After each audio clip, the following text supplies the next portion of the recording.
So I then realized I don't have my bag, my laptop, my notes.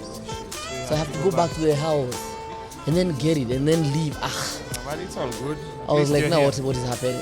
What's up, guys? Welcome to another episode of the Kisscapades Podcast.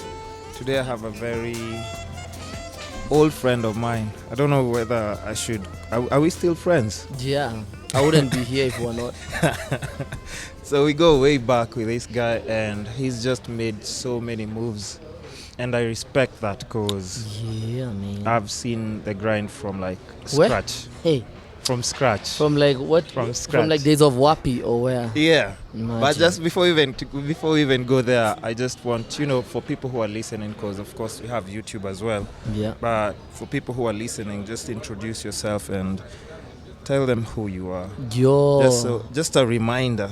Yeah, my name is Anto. People call me Anto Neosoul.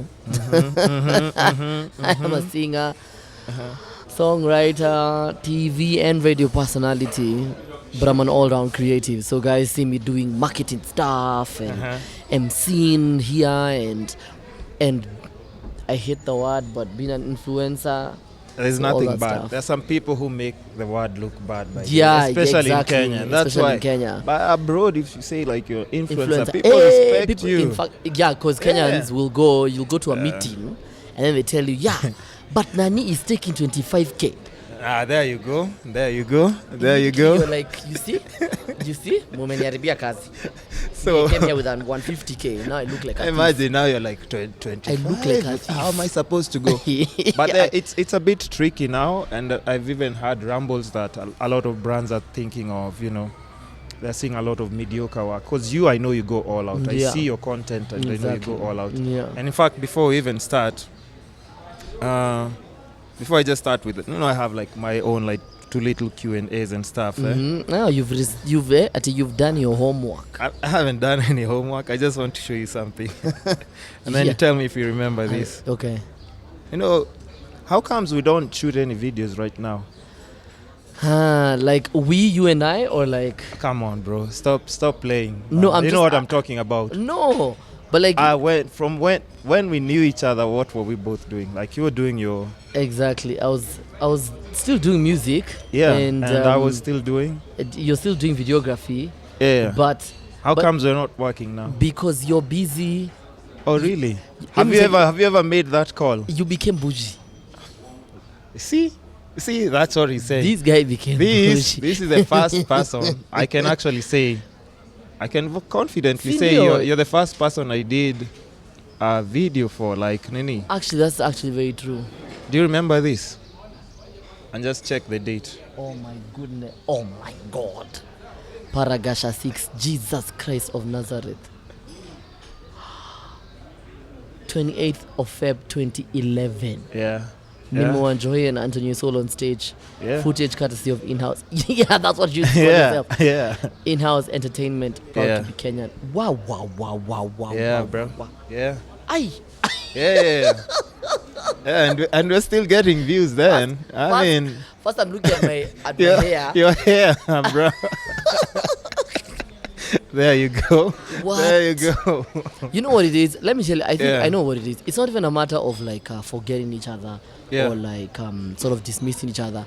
I think when you hustle, when you try to get not even really the paper, but when you try to make a name for yourself, you sort of move along, and there are moves that you make that everyone is making those moves. And the problem with that is that moves allow us to move in different directions. Yeah.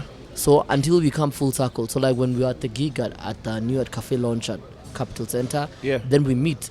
And the advantage with knowing each other before the hustle, or is that the respect is there to know that when you need me to come through for this, I'll come through. Yeah. So now you owe me a vlog.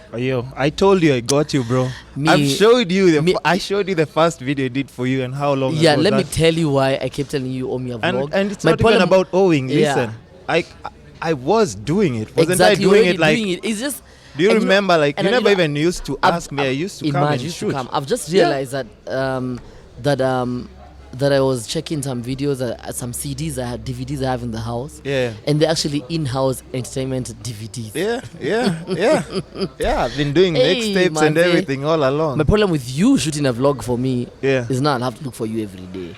No, if you just tell me in advance, you're good. No, because then it would be so dope, and then everyone would be out here like, hey, Anto, your vlog. Last vlog no, listen. We'll work. We'll make it happen. We'll make it happen. I've just seen money move across there. What? Where? It's a lot of money going to some bank. Okay. Oh, very So first of all, let's get to the questions. What? I have a lot. Do you see? This is This guy scroll over.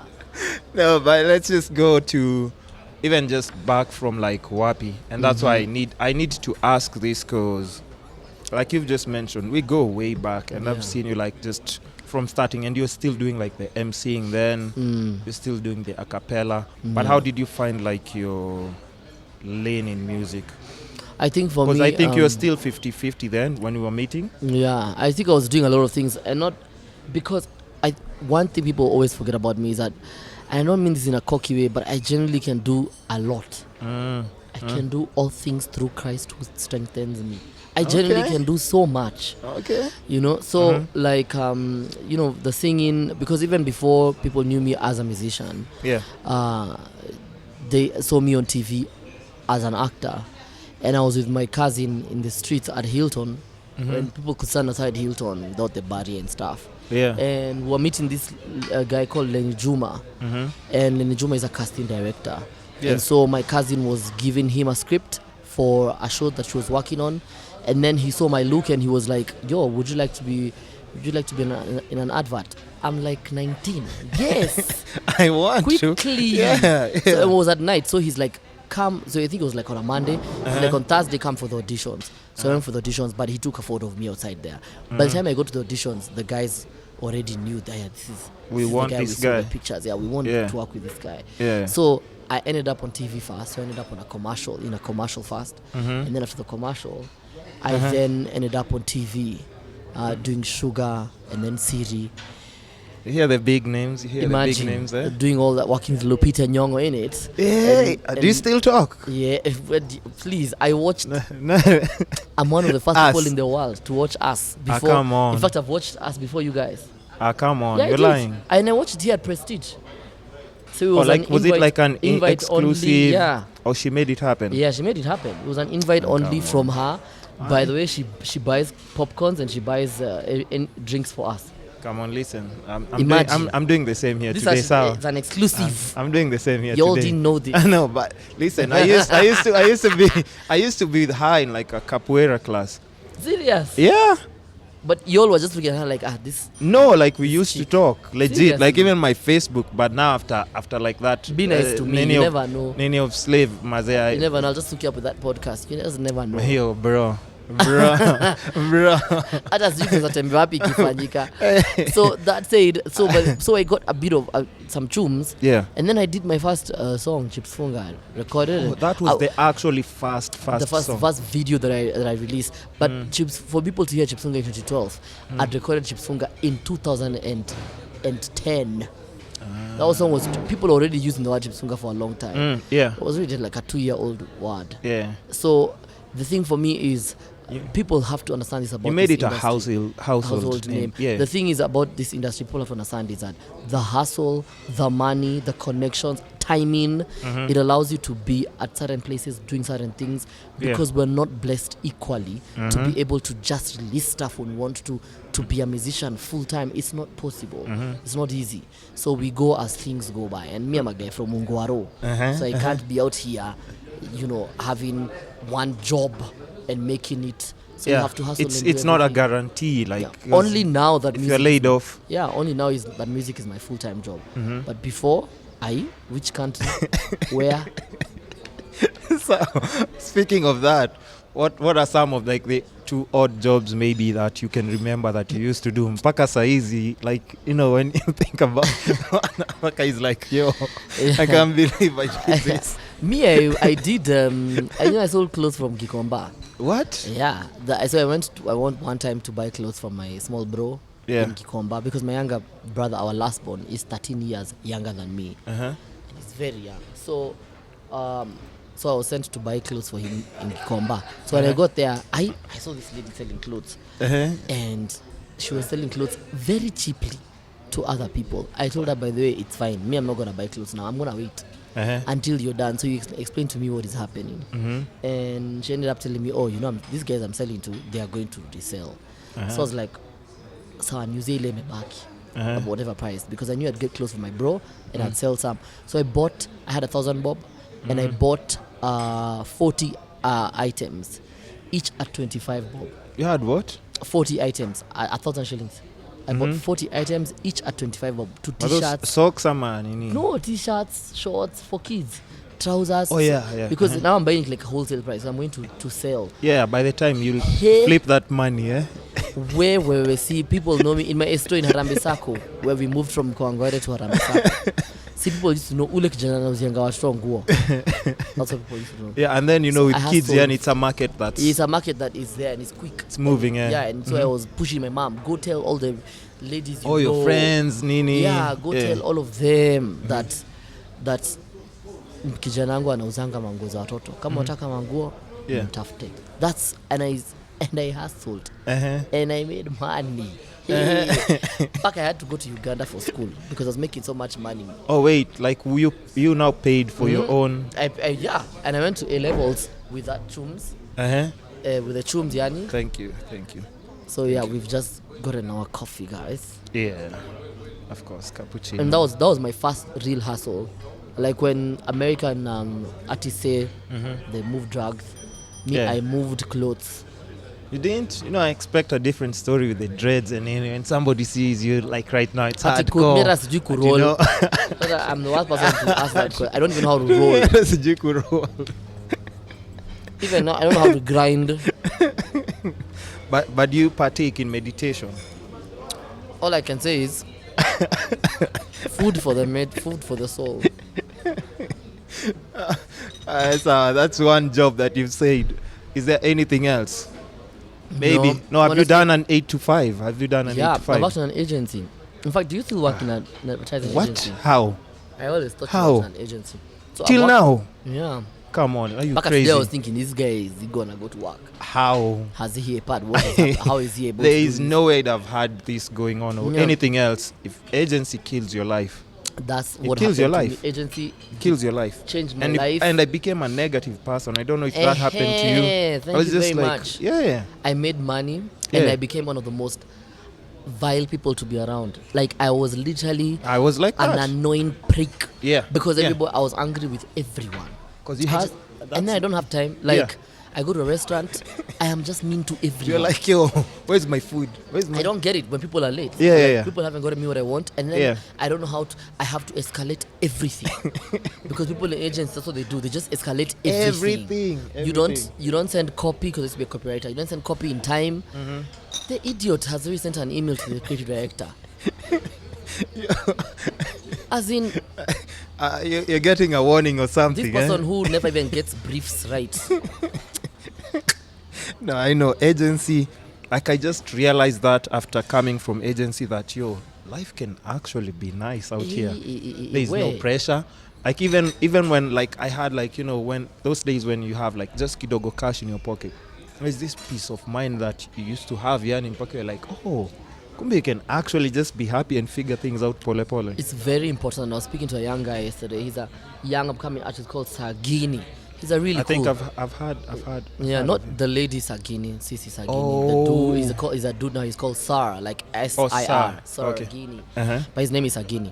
Okay. And I was talking to him. And I told him one of the things he cannot forget. Yeah. When he's dealing with anyone in this industry, no matter how amazing he is, no matter where he goes, up or down, no matter what life throws at him, and this is for everyone, is that we deal with human beings. Yep. That all these at the end of the day are human interactions. Yeah. So even though you're who, or you need to deal with who, or you've made it, or you need X from someone, or they need something from you, and you're the hottest guy in town right now, and manze, people want to work with you because everybody's calling you. You have to remember that you're dealing with human beings. So if when you're talking to them, when you're replying to an email, when you're replying to WhatsApp, before you pick that call, that is a human being you're dealing with. And that's one of the things that agency makes people forget. And it's a rule that if you deal with people like human beings, you're the one who's going to lose out. So people end up being animals because they want to get what they want to get.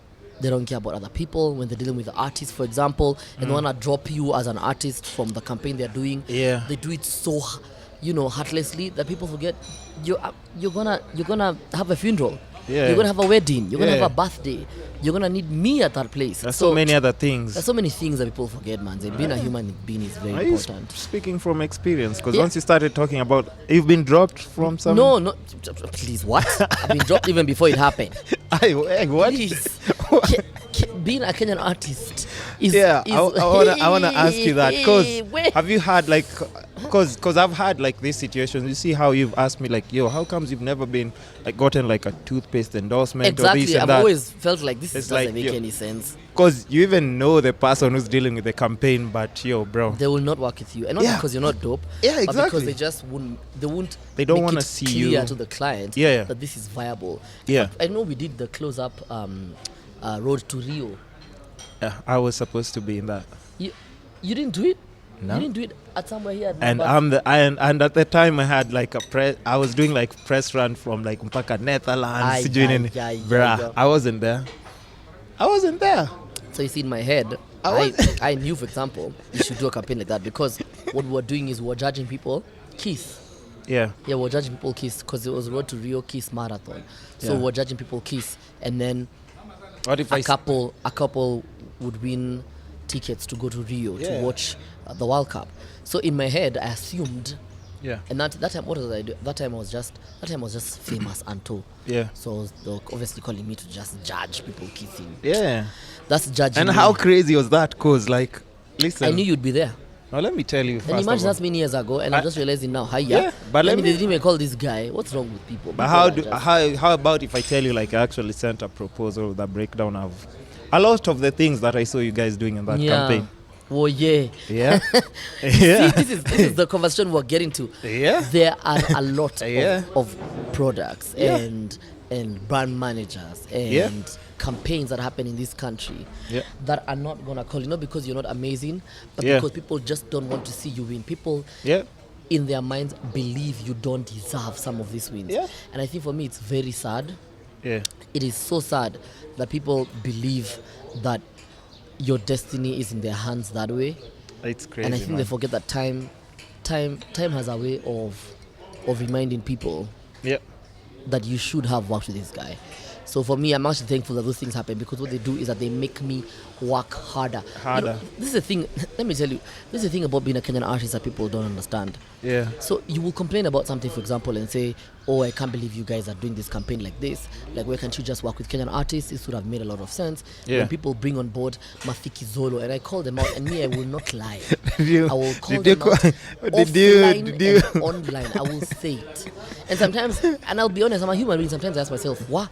Anto, maybe you shouldn't have said it. You'll be blacklisted. I've said it. You've already said it. It's out there. Me, I don't believe in blacklisting people, because there are people who want to work with me, they will work with me. Oh no, if you don't want to work with me, you will always find an excuse not to work with me. Period. There's nothing I'm manini. But there are people who respect you for that, and they'll come to you because of that. You want those people to work with you. You don't want the other ones anyway. Those guys will say, you know what?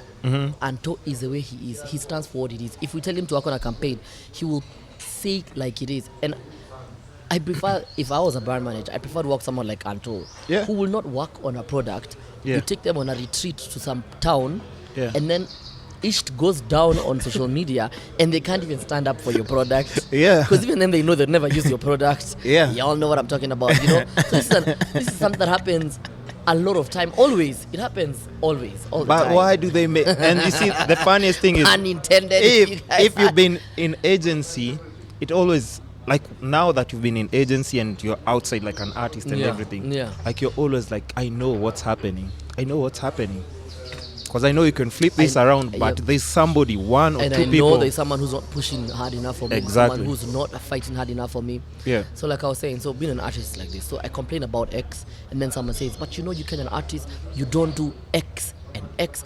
You don't call. You don't meet clients or visit clients. You don't send proposals. You don't take them out for lunch or dinner. Make them understand who you are as a person. You don't sell your vision to them. You don't meet them. So they say all those things. Yeah. If you go back, you see the problem with going back to tell them that you've done all these things, the problem with that is that you end up putting screenshots and things that you professionally shouldn't do. You shouldn't do. You shouldn't have to. You sit down and just start laughing or crying because you're like, I have done that. I have called them. I have gone to their offices. Yeah. I have met them. I have tried to explain to them. I have told them, let me meet your CEO. I've gone and met the CEO. I need you to understand what I am, what I stand for. Yeah. This is who I am. This is why. I don't want to tell you to work. Let me work with John Telewa's campaign. No. I need you to understand who I am as a person, and then you guys can see where I fit in. This is my personal brand. All that and more. Yeah. But I am telling you, this culture that we have called corruption. Corruption is not just about Ati getting a cut from a deal. It's about saying I schooled with Anto, so I'll call Anto. Yeah. Not because he deserves it, not because he's dope, just because you want. I am Anto's friend. I want to meet Anto's girlfriend, so I can hang out with them. So I'm just gonna call this guy. We have that happening so much, and it's bad that when people do campaigns in Kenya and they don't make an impact the way they're supposed to, people always wonder why. True. And my problem with that is, and you see the money is there. You've already taken away money from my wallet, and taken away food from my plate. But now the campaign has flopped. Yeah. So people are now, asking themselves, why did this campaign flop? Okay, let's move on. My problem is you've already taken money away from and food from my plate. Yep. And your campaign has flopped. At least you'd have given me the money, and I would have made it work for you, so you don't have to be in that scenario. Because now after the campaign has flopped, this client doesn't want to work with artists anymore. Doesn't want to work with Kenyan they lose anymore, faith because completely. now they lose faith. They're like, I don't want to work with these people because then it doesn't work anymore. And I think that's where like now Mafikizolo come in, like doing this. Imagine I say insisting. And by the way, you guys have seen South Africans for who they are. You've seen how xenophobic most of them are. Let me say most. I don't want to say all of them. No, it's not all. Because even me, I have friends. I was just about to tell you, like, I also have friends. Yeah, because most unemployed people will sort of have that mindset of thinking that people who come there come for their jobs. So you all have seen the kind of people that most of them are. You tell me if you think I would go to perform at Magical South Africa event and Anto performed from Kenya. I'd be like, my what? Friend, me and my band would be banned. They wouldn't want to You hear see what that. I did there? I'd be banned in a matatu down there. So the thing is, and also another thing that I've also learned moving along is love and kindness. Two things, kindness and love. It does not take you anything to be kind to people. Just do what is right. Love is one of the greatest things in the world. It's not about loving someone that you're gonna flip over and die for them. It is about treating people the way you would love to be treated, with respect, with courtesy, with the utmost sacrifice for what it is to be a human being. Period. Just loving people. Because even for me, I just started realizing like just being positive and putting love out there, and that's why like even started the podcast.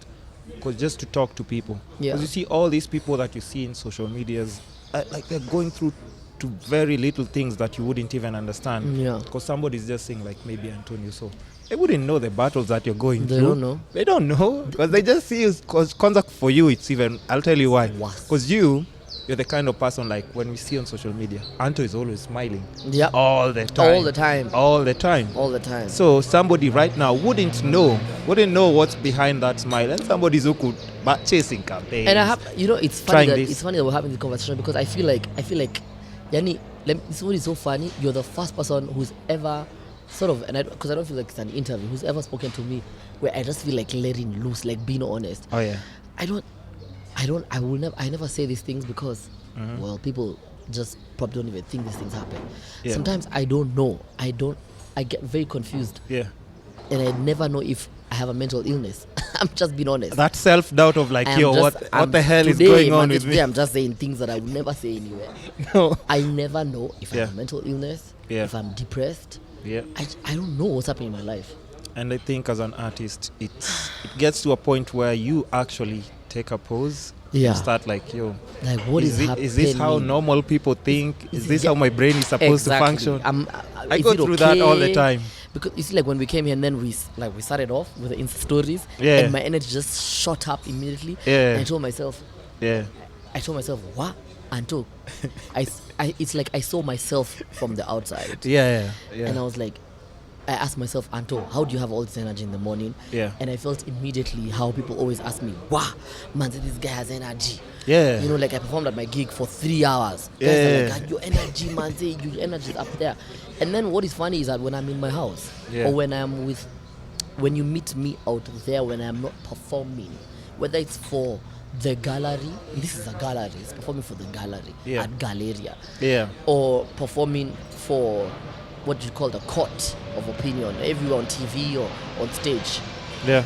The thing is, you go to a space that makes you really question everything and anything that you've ever been. Yeah. Because then you begin to ask yourself like, wow, how am I strong for myself like this? Yeah. This has happened to me. This person has blocked me here. I can't be able to access this gig. This person has said this about me. How am I still standing? Those questions that we ask ourselves all the time. Sometimes I won't lie to you. Sometimes, Manze, I wake up and I do stuff. Even when I make moves, even when I work with certain brands, sometimes I do not even believe. And that's why I give my 100%. Because the battles that I have to fight out here, and especially when you're not a pop artist like me, because I don't do stuff that will make me pop right now. Because yours is very different, niche. And I'm sure, like even if you like like that, it, you like it. If you don't, you don't. Exactly. I don't care. And that's where P8 becomes, I'm sure, like you get clients who are always like, can you give us a more Kenyan feel? Can we get a more... Like, what do you mean? What is Kenyan? Exactly. What is that? But I'm just saying, because I'm sure it has to be really hard for you, because I can't say are you full reggae or... I'm a soul reggae musician. Yeah. Like I'm a soul reggae artist. And I'm glad you've asked me the question, because it means that people are now getting to understand that actually Anto is doing reggae music. Yeah. So when they ask the question, they want to be sure. So is this what you're about now? For me, I'm thinking the reason why, and I haven't even told anyone the reason why. First, because of my background and where I come from Kawangware. I grew up listening to reggae music with my uncles. A lot of reggae. Reggae, because that is the music for us people, for safariation. I was listening to Whitney Houston and stuff. Yeah, we listen to those. Even for me to become a Neosoul artist, I grew up a bit listening to Akina Maxwell and D'Angelo when Channel O was free. Yeah, so exactly. Those my two, experiences wide, differently from these kids as a millennial is that the millennials is anyone born between 1981 and 1996. Yeah. So everyone calling millennials, they're just an old millennial who does not even know they're a millennial. True. So I stopped calling people millennials. I realized I am one of them. Yeah. Is that we have so many experiences and exposure to a lot of music. And even cultures and cultural everything, clash and all that stuff. So, and for me, school in La Vision Primary, then Upper Hill, and then going to school Uganda. So there's so many everything just brought together. So sometimes you have to find yourself somewhere. And for me, the thing I love about reggae is that it allows me to be accountable to the things that I do now as an old person. Yeah. Because when I am 45, 50, even 40, what it is that when I'm standing on that stage and performing, I am accountable to the things that I'm singing, and I'm accountable to my past. My problem with wanting to do pop music and wanting to go that way is that when I'm 40, 45, Manze, there's no way I can be standing on stage singing that song. It's just not possible. So it affects my money. It affects my brand.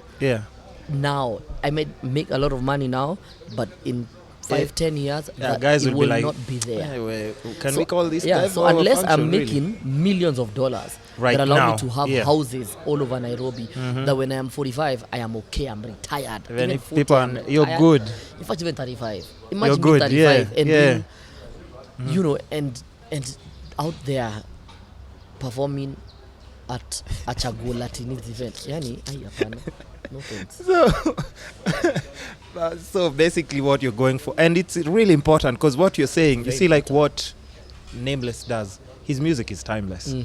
Because you see, it's timeless. We grew up listening to Nameless in high school, in primary school, and when we listen to the music now, it still makes sense now. Be your defender. Exactly. Nice, mellow, nice. It's not like those things that you'd start thinking, hey, like that thing. He's not that telling his chick, like turn, bend and wine, dip it and wine. Because if you see him doing it now, you'd be like, aye. Oh wait, why did you go with that song? Yeah, you're like, why? You know, my friend just released Deep and Wine. Yeah. Oh, serious? I just said it. That's your friend as well. What are we talking? Who are we talking about? You know, Rosary has a new single called Deep and Wine, right? Rosary. The interesting thing about girls, when it comes to musically, that for example, they're in a unique position. Yeah, true. Because, and by the way, it works very differently for different people. They're in a very unique position, but also the content of her song, I think it's because, you know, it's funny, I just mentioned it because I think it's in my head. But so you're thinking about her music, though, right? She's been promoting her music. Yeah, if you think about someone like Nameless doing it, it changes everything. Yeah, completely different. It changes everything. And that's why that's why for me, I make a very intentional, and I love using the word, everywhere I go I will use the word intentional and deliberate move and effort to do or not do certain things because of that. Certain content, the things that I say, the things just picking something that will go give you a hit song right now. I can see like your songs being used like in movies, those two, like even those Sugar guys. Exactly. And for me, the thing somebody should make it happen. Exactly. And if you look at like the songs that I've been doing, like from the new reggae music, from a song like Slow Down, which if you look at the visuals, we're talking about me and my best friend growing up in Kawangware and me ending up in prison. My best friend being shot as we're footballers and we. Oh wait, what? Yeah, watch the video it's called Slow Down. So, and you don't even see me performing. But I didn't know it's an actual. No, it's not an actual thing. It's not actual. So I'm talking about, for me, I love great stories. You look at my, the latest one called Closer, me using a dark-skinned girl in the music video because I feel like we do not use dark-skinned boys and girls in music videos, and yet if you look at the Nyumba Kumi, setup, 9 out of the 10 kids in that Nyumba Kumi estate are dark-skinned. We are dark-skinned. So at what point do we decide that only light-skinned people? You haven't been using light-skinned girls in your videos. I have ever used a light-skinned chick. Explain yourself. My first music video, Chipsunga, has a light-skinned chick. Explain yourself. Let me explain myself. And how you detached yourself when you decided, like, you identified, like, oh, I'm doing actually what I'm doing is not a good thing. The thing is, growing up, that's what you see. That is who you relate with. And so automatically, naturally, organically, you will end up in the same route. As you grow older, and not older by age, by lessons and by growth and by wisdom, you then begin to question everything that you do. And it's like reparation. You sort of start to realize that I can do better. I'm here for a better purpose. And the music, again, that you stand for, the things that you stand for, the things that you do, what message are you putting out there? And for me, I realize audiovisual content, when you think about music videos, it's not just, people forget this a lot of times. You could have a song called Kiss Bandits. That's amazing. What is important is the message that you tell in that story, because the song is already going to be played everywhere. Or the influence that you have as a certain artist like Anto, who by now people in the media are people who are either interviewed when I was doing TV or radio, are people who I schooled with, are people who I have known along the way. So somehow along the way they're going to give me an interview just because I'm Anto, just because I have made certain moves, which means that my music is always going to have a space to be played on air.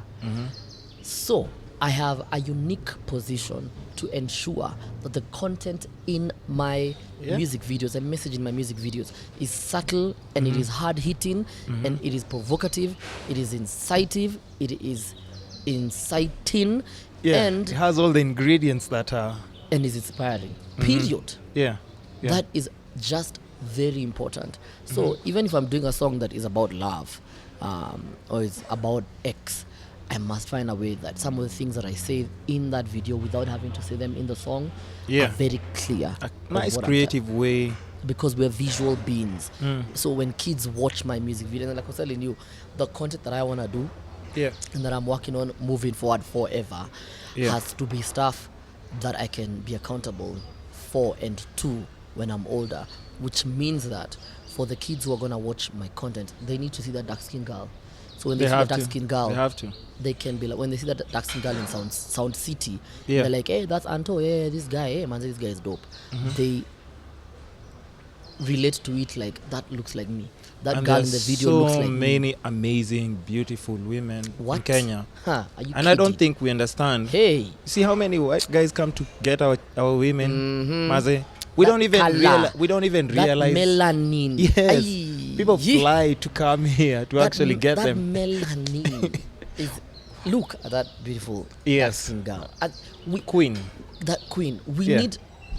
What people forget, the things that we say, the things that we consume more with our eyes than we do with our mouths. So the food that you eat, it is to fulfill your body and to make you strong and to make you healthy. But the things you consume with your eyes, that is food for your soul. That sounds deep. Wow. That is food for your soul, which means that you live up to those things. You constantly, consistently grow and move with those things. So whatever it is that we consume on TV, keep feeding your mind. Very important. Very important. What do you think about this whole wave now? You know, bleaching is like a big thing in Kenya. Kenya and Nigeria. Once I've seen like Nigeria, it's like light-skinned women peke yake right now. Yeah, and in places like Congo, the men bleach more. In Kenya, people are For me, I don't understand. Okay, because I still can't understand. I've had even somebody who came and tried to explain. Kwanza, my friend is mixed race, and they were under so much pressure because they wanted to be slightly more lighter. Yeah. No, so here's the thing. They probably have the hair, but they don't have the no, skin. like even the skin is there. She's mixed. Yeah. Like how a mixed person would be. Yeah. But she was like, her friends were much lighter, so she wanted to be like more. Also, probably more jungu looking. She's more brown looking. Yeah. So she tried. Maze, that shit wasn't working on her. For me. But what do you think about that? Two things. Yeah. One, again, is the content we consume and the messaging that we put out on mainstream media. Manze, I cannot say it enough. The stuff that we put out on social media, on mainstream media, and now on social media, the image that we portray of ourselves on mainstream media, it is very important what we tell young people. Yeah. When we have so many representation of talent, of human beings, of people, of influential, whatever it is that we do, the fact that a lot of it is light-skinned people, the news message anchors. we are saying, exactly, the news anchors, the message we're saying is that this is enough. Yeah. That's all we're saying. Yeah. Well, the message should be you are enough. But you cannot say you are enough because, you see, a light-skinned TV presenter will not be ending their news by saying, by the way, if you're dark-skinned or light-skinned, you are enough. No! By being there constantly, consistently, year in, year out, that's the message you're saying. We are saying it. That's one. Two, conversations. We don't have these conversations with our kids. When kids, the things we say, like I fought, not really fought, but I argued with a TV presenter a while back because it's funny because I had just what? They were doing a TV show in the morning, and so they decided to play my music. They were like, Anto, because I was the only artist in the panel, so they're like, yo, we want to play your song as we end the show, or as we at least get a break. I was like, play my new song, and they're like, okay, because you've done TV before, so just introduce your song. I was like, this is the song, this is the reason why I'm doing the song, because we need dark-skinned boys and dark-skinned girls to understand they're enough. And then after the song plays, the TV presenter makes fun of himself and says, Ati, sisi watu wa tint. I am like, do you see? Now you see. The conversation. You're killing the whole... And this is a very dark-skinned TV presenter. And off screen, he's like, no, you know, it's okay, I can say that. I'm like, no. It's you not... can say it because you know who you are and you know your worth and you know how comfortable you are in your skin. The problem is when you say this the thing, message, a kid picks it up and a light-skinned kid picks it up and goes and tells a dark-skinned boy in school or girl in school that unatoa tint lini. Exactly. And kids are the ones most impressionable. They are hurt. They grow up with scars and bruises that they have to live by all their lives. And can you imagine now with like just social media, the pressure that's there? All kids have like Instagram now by class. You know, when someone says kutoa tint, you know, this is what happens. And people are forgetting that these things, this messaging we do, man, it is such, for me, right now I'm studying intellectual property law. So I don't know if I should probably move into what's that? Intellectual property law. I know it sounds bad right now. Okay. So the thing is, and I always ask myself, maybe I should go and do philosophy, because I just feel like people don't understand the mechanics and the science in people's brains. Yeah. You see, there's the law that in the conversation that a government will have with its people, that we need to remove the tint in our cars, and it becomes a huge debate from, and people argue, no, it's matatus who should remove tint, not personal vehicles. So you move from that conversation and you come and then say that when someone is trying to skin lightening, that they are removing tint. What we're essentially saying is that being dark is illegal.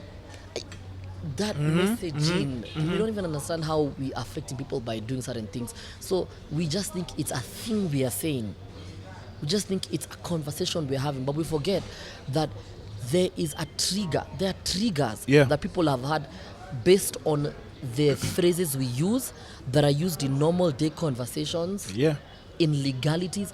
Those triggers come up when we make fun of skin color using those phrases. Because you see, a lot of people still don't understand. Because can you imagine if, like, it's you waking up in the morning, going to buy that cream, mixing it up however people do it, mkorogo, exactly, and applying it on your skin. Do you understand mentally where, like, just your mind frame is? Yeah. It's not just it just means like you're looking, every time you look at yourself in the mirror, you don't like what you see. And that's how you were created. That's how your mom looks, that's how your dad looks. But basically when you look at them, you're like, I want to be a better version of John. It is so sad. I mean,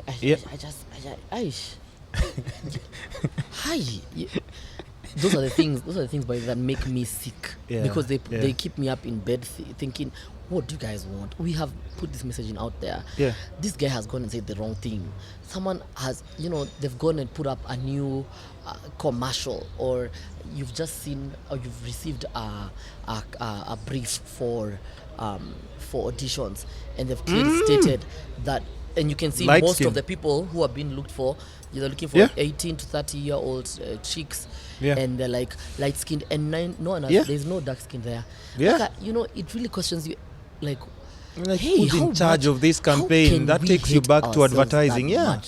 I don't like that shit. That's what I'm telling you. It's very scientific. It makes no sense. It is. There are triggers that we have in our brains. They just trigger people to think and believe that this is what is enough. Anything else is not. It's not. And if, what is so funny is that even for an artist, they will have a dark-skinned wife, and then they'll have a light-skinned chick on their music videos, and you question, you ask, so you're like, what are you trying to say? There? Show people that you can fall in love with a dark-skinned girl, and you can treat her unconditionally and spoil her like the queen that she is. But then, sometimes I always feel like maybe I'm ahead of my time.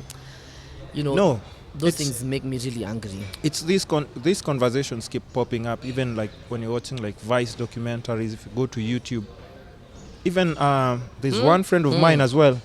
She's Korean, and even in South Korea, people bleach.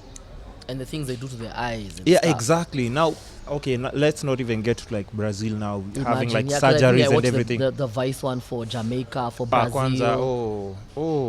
Mtu anafika 18, mzazi wako mwenyewe amekupangia vile unaenda. Surgery, beauty, nini. Mzazi. I see that's a whole different ball game. But we'll get there to Kenya, because once, like all these doctors that are striking, if they start to own side hustles. Yes. That's what they'll be doing. They'll be telling people, you guys are using the wrong things. Yeah. In fact, the right thing to use. Yeah. There's this medicine for fixing people's backbone. Yeah. So if you use this medicine and you mix with a normal lotion, it makes you utakuwa white. And again, it's neo-colonialism. The fact that someone will think that a light-skinned looking Mzungu person. Yeah. What we're actually even essentially saying is that when they speak, when they communicate in an advertisement, when they speak to us, they are credible. Yeah. They're a dark-skinned person when they present the news, when they advertise, when they are in a powerful government position, when they are an figure of authority as a parent, as an elder brother, a dark-skinned person, not believable. Yeah. Not commendable. Not inspiring enough. Light-skinned person, yes, because Mzungu. See the things, even these things that people say, unajua, ingekuwa ni Mzungu angefanya hivi. Yeah, it starts from there. Ukienda Europe, wazungu haifanya kitu kama hii. And it starts with things like, there's somebody who was telling me, we were talking about it on, I did a podcast with Emmanuel Jambo as well. And funny thing is, like, Emmanuel Jambo is the one person who came into the advertising industry and changed photography, because before him it was only like these white photographers who used to come in and they were being paid millions from SA. Exactly, SA, States, UK, but we never had, like, if you remember, like back in advertising those days, we never had never had Kenyan African, African, and here comes Jambo, his dreads, his dark skin, and Jambo is one of the coolest people I know. What? Super humble. Humble. Yani, when I tell you guys, Jambo likes me. This dude. He supports me like it's not even funny. My Emmanuel Jambo is. He'll be like, I'll be having a new music video, and he's like, yo, I wanna take the photo of the. Like, if you need for artwork, even for slow down, if it's a cover. He's the one who took photos of me and the cast. Really? Yeah, like he is that dope. Shout outs to Jambo. Jambo is the guy. And he's also mentored so many other people. Jambo is the guy. Any other big photographers that you can think of, most and likely he's they've one of gone the darkest kings in this Africa. Yes. Super humble, ready to share his knowledge and make people understand. Because he was explaining to me, like, we need to keep educating each other. Because at times, there's some people you can't blame them, because we're also talking with somebody else, like, there's some places where if you go to like Malindi, all those two outskirts, of course, there are people who are only used to serving like white people. So like when they see you or me, yo bro, it doesn't matter if you have money or not. They're just like, yo, what do you want? Like me. What do you want here? What do you want do you want a job? Exactly. You come and take my job. Exactly. So it's tricky, but we have to keep, because now we have social media. Now we can make an impact. It doesn't have to be directly on TV, because on TV you have programs scheduled. You have people coming to do their launches. They have advertising slots. It can't all be done there. We have to keep people who are on social media, we have to keep talking to people, just educate people on it. We have to keep having these conversations. And what is sad is that you'll find, like, even again, the way we dislike ourselves. And these things play a huge role mpaka in how we consume our content. That if this isn't enough for you, you only have to hear this on Ibro in the morning or whatever. From Akina DJ Envy. And then you have this conversation about colorism. Well, Anto and John Telewa have already had this conversation, but you couldn't listen to us. We were not light skin enough for you. There's a money. I was telling you. Guys, there's like 2 cops and 3 guys carrying money. And the other one is on the phone. He doesn't look. By the way, I was about to say that dude is on the phone. That dude is not serious with his job. Even though my million is in millions of dollars. So the money has just passed us like this.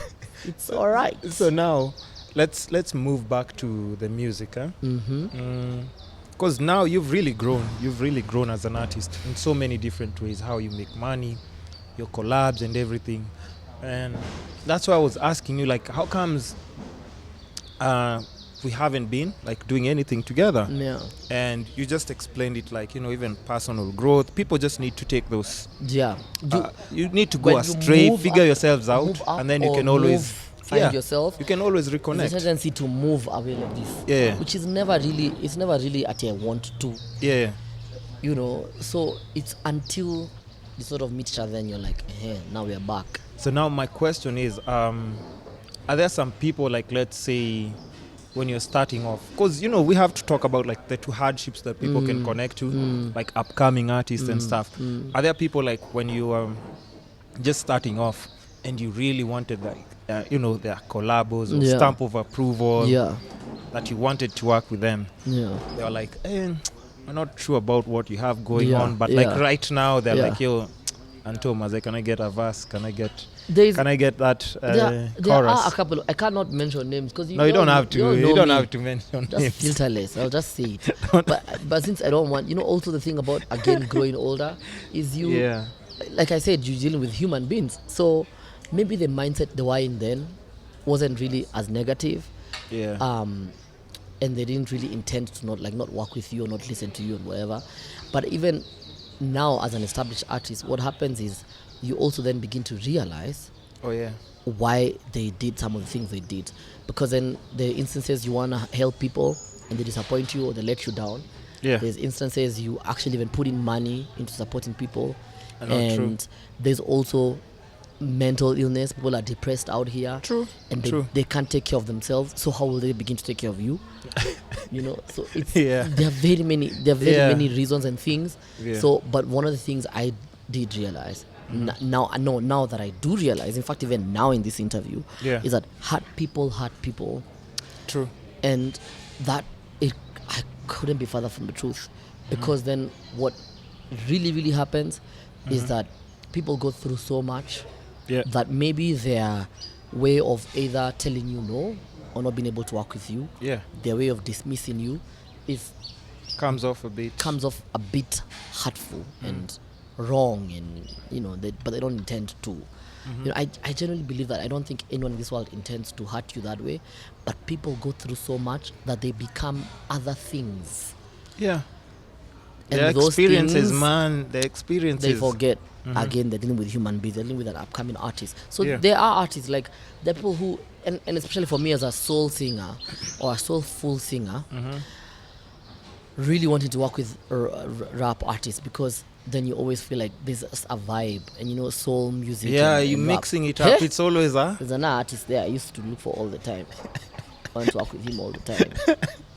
The guy, and then you meet this guy out, and then your mind is like, I know, I've just because then you realize, and then you know that time we didn't have WhatsApp, we didn't have Facebook. Yeah. So for me to look for you, to call you and to text you, trust me, it's taken me a text of 5 bob. Yeah. Your text gone was 15 shillings. Gone, pap. Just gone like that. And so, you're waiting. Yeah, because if you text 3 times, you may spend 50 bob. Yeah. So that was like 15 bob. So already, na niko na ile simu yangu ilikuwa kale Carolon C113. My phone is looking like a roll-on. It had a blue screen. I typed on that phone mpaka. It had no numbers and colors. Yeah. It only used to illuminate when I typed on it. But I knew A, B, C, D, everything. I could type that fast. So imagine I've given my 100% for you like that. And then you decide you're gonna do me over like that. And then that person, you become a huge TV presenter. Yeah. Oh, yes. Post things into public. Oh, yeah. And they want to exclusively launch their song the world on works, your show. The world works in a very funny way. You're telling your producer. And they always come like they don't remember anything. They just probably don't even. They're just pretending. Yeah. You're there telling your TV producer. Yeah. Unajiki kimsei manze kilikuwa kinaniga. Na vile hapa anasumbua every minute anataka ku launch ngoma yake. And by the way, you know what you do? Let me tell you, you don't even remind them. You don't even show them. Yeah. You do it. You just do it. You do it. Yeah. Because I come from a family where my mom was never accepted by my dad's relatives. So we were mistreated. Yeah. We were treated like crap, me and my brother, because my younger brother hadn't been born then. He's younger than me again by 13 years. So we went through hell with my dad's relatives or my dad's kin. So me, when people do me bad things, I always tell people, That's why by the way I'm filterless, because all my life as a kid and growing up, I was silenced all my life. You've gone through. There's nothing I have not gone through. I have never even said this stuff that I'm saying now, because I've had. It's an exclusive podcast. I have slowly had to start realizing that this. I went through these things. I cannot feel bad. I did not do any wrong. I didn't do any wrong being born, or being born there, or being me. It wasn't by your choice. To do with me. So these are things that we have to keep saying, and also because I realize a lot of people go through these things. So I have gone through it. I have gone through all those things. So there's nothing that someone could do or say that could stop me from just living. You realize, by the way, it is fine. You don't want to work with me. It's I okay. have had relatives who didn't even want me. They didn't want you, and these are your family. Exactly, and this is family. You think that you not wanting me or not wanting to work with me is going to stop me from existing? You must be so sick. But when we're talking about this, like, just because a lot of people, like, now we're talking about like mental illness, we're talking about a lot of depression, and like right now even peer like suicide is there like crazy with these young people. But how do you find that? How do you figure out? How do you detach yourself from just that disappointment and be able to focus things on a positive way? For me, even some people are doing drugs, but drugs are still not helping them. They're still not helping them. You know me, I didn't even know that there's cocaine in this country. What? Until I saw it. What? I was like, in Westlands? Hey, me, I realized I live in my own world. I was like, by the Anto, you need to get out more, because where would you? It's more. You know when you realize you see nothing. It in the movies, Yeah, me, I just see a legend of the cocaine island. Just here watching Pablo Escobar. You realize, Anto, you know nothing. So, like, for me, I really have to say that I really root myself in spirituality and in God, because I like telling you now my story and how I grew up and the hardships we had. So for me, one of the things I saw my mom doing is rooting herself in God, and not this. I don't mean this in any way to judge anyone, and not this like, taking all your valuables and all your wealth to a church so that your blessings can be opened. No. The normal least, kind of. Yeah, we grew up Catholic, so those things were just not possible. Yeah. So nobody was being resurrected in your churches. We didn't have that, or at tithing, or things like that. I don't think tithing is wrong. I'm just trying to say, like, someone saying that bring this so you can. So get that this. This is a guarantee now that bribing God. No, So it was an issue of faith that everything can get better. Yeah. Prayer. Manze, me I pray. Like, even before I came here, I have to pray. It doesn't matter if. Did you pray for the podcast at least? Because I'm like, for me, the thing is, the truth is, some of the things that I say, and I know how they touch people. I was not born smart. These are things that God bestows on you because you have decided to live your life a certain way, and you've decided to use the experiences you have and reading and rooting yourself in books and in God's word to understand that even everything you go through, you do not have an understanding. A physical, humanly understanding of everything you go through. There's no script. There's no period. Script. So you There's need no script. You need some spiritual overload of fuel for you to be able to overcome some of the things you overcome. Because when things happen to you, you always know things are gonna get better. There are references of people who came before us, whose lives got better, who believed in the utmost being, which is God, and things got better for them. So I think for me, I can say a million things, but I believe that the strength that I have, the voice that I have, the things that I say, the way that I present myself, the people who open doors for me, the favor that I get, I cannot attribute any of those things to who I am. It can only be to God. So and you surround yourself with positive people. With positive people. By the way, for me, it's my friends know me.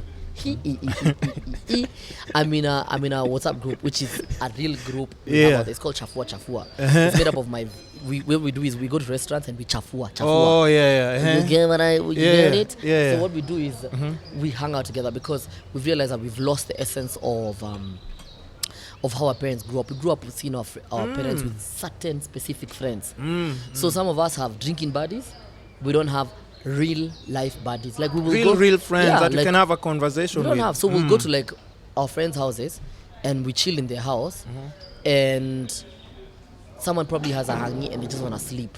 We're not going to be there bashing you. By the way, unakangaje. I stopped hanging around such people but I can't, and I'm like always telling people specs, you can't get this kind of frames. No, true. True. By the way, cause that is just opening a door to all the abuse they're about to just unleash on your life as friends. Yeah. They pick on your hair, pick on your clothes, pick on this. No, I don't do that anymore. I don't do that anymore. You have the most negative. So for me, even for them, when I see them like do something to, like, let's say a waiter or like say something about someone, we keep ourselves accountable. We are so accountable to each other. You can't do you can't do shit like that to people. You can't do stuff like that. You can't see stuff like that. So we're very accountable to each other like that. And I think for me, those are the places where you can be yourself. You can just be rude, and even if we make fun of ourselves, it stays there. It's just something that you guys. When we come to, like, let's say we're here at cafe. If we come here and let's say there's something you did the last time in your house, I'm only going to bring it up if it's amongst us. We cannot have someone from outside because those things open wounds and they open scars. And let me just tell people of the world, everyone in the world, everyone that you meet in this world, they are going through scars. They're going through the fire. And they have scars and bruises that you can never be able to walk. So please just be kind. Be nice. Be positive. And if you can, also for everyone who's going through anything. In fact, I was reading something, I think it's on The Guardian or something. And they're saying that for you to escape poverty, you have to live 20 years. A worry-free 20 years. So imagine, no one in this world is going to live 20 years of worry-free life. So it means everyone is going through something. Everyone is late. A lot of people are late on paying their rent, paying their school fees, sending them their parents the money they're supposed to, fulfilling something, buying even new boxers. Someone doesn't not even probably have new bed sheets. They've had the same bed sheets for the last 4 years. And they look at themselves and say, "Yani, my friends out here buying cars. I haven't even bought myself something new in my house." People are going through things in this world. You cannot be able some to people's cars are being repossessed. Some people are being thrown out of houses. Live story at your a bank and anything. What's wrong? They worked hard. They knew they would accomplish certain things by a certain time, and now they can't, and they feel like a failure. They are depressed. They're mentally ill, and that's why people are committing suicide all over. Because people are mentally ill. They're going through so many things, and the most when they run to us, we push them further to the edge. And when they do it, we say, "But you know, people who do this are weak. You can't. You're the weak one. You're the weak one." Because there was this thing. What's her name? Somebody posted about how she was depressed and everything, and people started like just attacking her about who was it. Can't remember the name, but somebody just one of the local celebrities, and people were like, "What do you mean? You have a nice job, you have money. What do you mean? What do you know about depression?" And they were like, legit, this person is calling out for help. They're saying they were going through this so that they can connect to somebody else, and people are not like just I don't know. And I think even the online platform, it's a gift and a curse at the same time, because if you don't know how to block like those negative comments and vibes, a lot of people are losing it. We've seen some of the biggest celebrities go through some things that we would consider weird. And people are creating amazing things. Their lives are, like you're saying, smiling all over. And then people are battling. Where? I'm telling you, my heart is even aching. So I'm always telling people that nowadays, the thing is like with nowadays, I only stay around people who want to say good things, even about me. I just want to hear good things about me. Tell me good things, because all the other things that I'm battling, I just want to deal with. They criticize me and saying X, but there's also bringing me down. And people forget. They think we're so stupid we don't know. I know when you're trying to like make me grow by criticizing me, I can tell. You can tell. And the thing about, and people forget, by being an artist, being a TV and radio presenter, I have met very many people in my life. What it means is that I can smell your energy. I can smell your BS from the parking lot. Yeah. I just saw this person doesn't like me and they're about to treat me badly. And just the way they say what they said, they don't come from a good place. But then sometimes when I argue with certain people like that, and then they try to make it look like, oh my God, look at this Anto, I didn't mean it like that. And all my friends will know. They'll know by the way, if Anto has said it, imagine it's true. You're just an evil, mean person. Yeah. Because every time he does that, we always get to see the people's real colors coming out. We always get to see.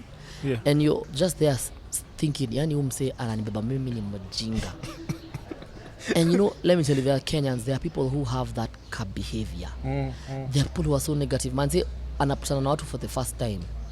Yeah. Anarusha tu comment ingine tu haiko.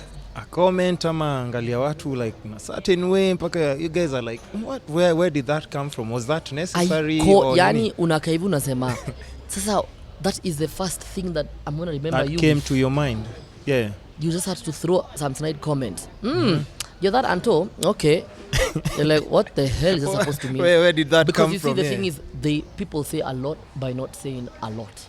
True. So people forget that we know, we have seen them, we've heard them, we have visioned them, we've seen it all. So that negativity, man, just you don't need period. It. So now, since we're just talking about a lot of random things, but you know, I don't think I told you what the podcast is all about. It's about the 4 pillars of life. Yes. You know them. Am I allowed to sneeze on this show? You can whatever you want. I mean, it's not really about to happen. It's not. You're not restricted to doing anything. Whatever you want to do, you can do it. And then now that I want to do it, it's not happening. It's about health, wealth, love, and happiness. Right? That's interesting. The 4 pillars of life. So you see, all these conversations that we're talking about, they are those conversations that you don't normally talk about. And it's funny because you hadn't briefed me on it, and I don't like briefs. So I'm not trying to say that I want it, that you didn't brief me, so where is the brief? I don't like it because even when I meet my friends and we're doing a video shoot, I never brief them for one reason. I don't want people to be fake, too alert. Be too alert now. Okay, but he said we should not smile to the camera. And probably the director ends up realizing, I wish they smiled more. You know, so you never know. Exactly. So for me, when we've actually spoken about love. We've talked about so much and you know a lot, but there's also one thing that I wanted to ask. I don't want to forget it. Currently, because yes, music is like your full-time thing, right? Yes. But how has that transition been to, like, you know, now you're doing, like, you know, TV presenting and like the voice that it's given you, like, because you're saying, like, you know, now it explains a lot, like how you're very expressive when it comes to like just saying what you have in mind, because you've said like in your childhood you're being silenced quite a lot. There's some things, there's some places you wanted to express yourself but you couldn't even as simple as you want to show love to a relative just by being nice, like you see your auntie coming through and then you want to like run to them or say nice to them, and the way they treat immediately, that's why I can tell people's energy. The way they immediately react to your presence, you're like, and the presence of other children in the family, of my other cousins, you immediately know I'm not wanted here. So what makes you think I'll not know when I'm not wanted somewhere? I know immediately, and that's why a lot of times people realize you don't see me in the like in blogs and in newspapers, like being in social circles, even when I'm invited to every one of them. Because I just hit. I see you moving around like alone, but it has a lot of fake people as well. A lot. Like you will see me with a lot. Even at the event we were at, you saw me with my friends. That's the Chafua crew. We were seated at the corner side of Aban Baga, and we were having all the fun there. And when it ended for us, it ended for me. I go. Or you're like, that's my tribe. It's my cue to go. My cue to go. So and I always tell people, even for events, unless I am working, I'm not walking in. I just you don't want to be I've gone through enough, but I just want to take care of my heart, man. You guys, the times I sit in the house and I sleep and I don't want to wake up, so or leave the bed, and I've realized those things are like, maybe I'm depressed, I don't even know. So and when a call comes through and I have to go for an interview, I have to go for some work, I wake up and I have to get that energy and I have to dress up and show up. So tell me what kind of a human being I have to be. I have to really really it's not easy. You have to be strong.